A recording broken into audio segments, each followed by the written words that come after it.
What's up, football fans? I'm Emery Hunt, the czar of the playbook, and don't forget to check out and grab your copy of our two latest book releases, Football: A Love Story and What Did Football Teach Me? Visit our website at footballgameplan.com/books and get your copies today.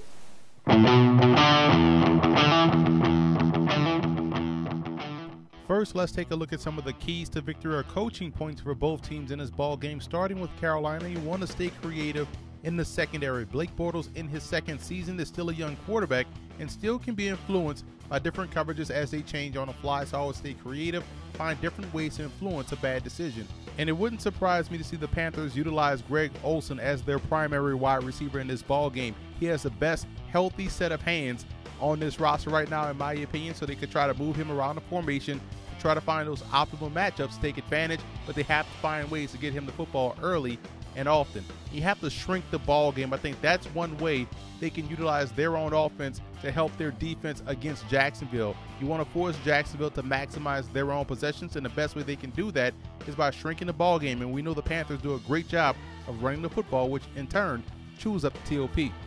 Moving over to Jacksonville, you look at the second-round pick TJ Yeldon making his debut as a starting tailback. And if they can get the ground game going, running the football effectively, which creates that balance and allows Blake Bortles to operate off play action, you look on the flanks with Allen Hurns, Allen Robinson, Marquise Lee, Rashad Green, and tight ends Mercedes Lewis and company. They can get things done in the passing game, but the ground game can help out that passing game, which is why I believe it's important for TJ Yeldon to get off to a great start.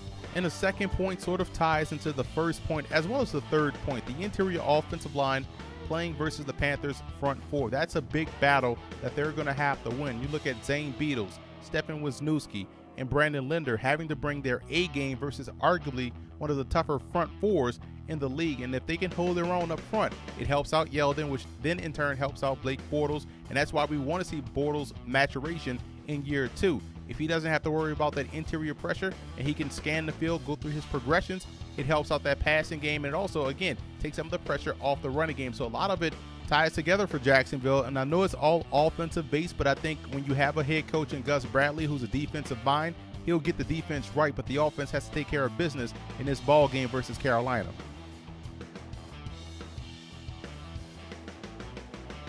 When you look at X factors in this game, you look at the Panthers, and it's an obvious one. It's the receiving core. They're going into battle versus Jacksonville with Corey Brown, Ted Ginn, Jericho Cotchery, and maybe Devin Funchess may or may not play. But again, that's a receiving core that has to step up and rise to the challenge of taking some of that pressure off that running game. Otherwise, this Panthers offense will struggle.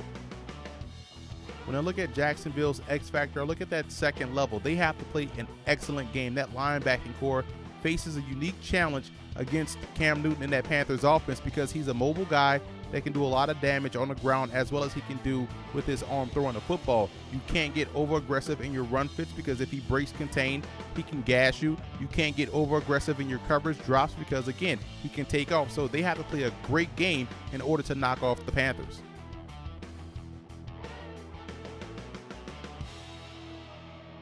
I like Jacksonville in this ball game. I think when you look at their offense, being able to play with balance, I think you'll see a very improved running game from Jacksonville, which then opens up their passing game. And on defense, I think they have an easier task going against a weakened receiving core of Carolina. I think that's going to make the Panthers one-dimensional, in which I think Jacksonville will take advantage and knock them off. I also want to give a huge shout out to Jaguar fan forums and Panther fan forums for always showing football game plan support.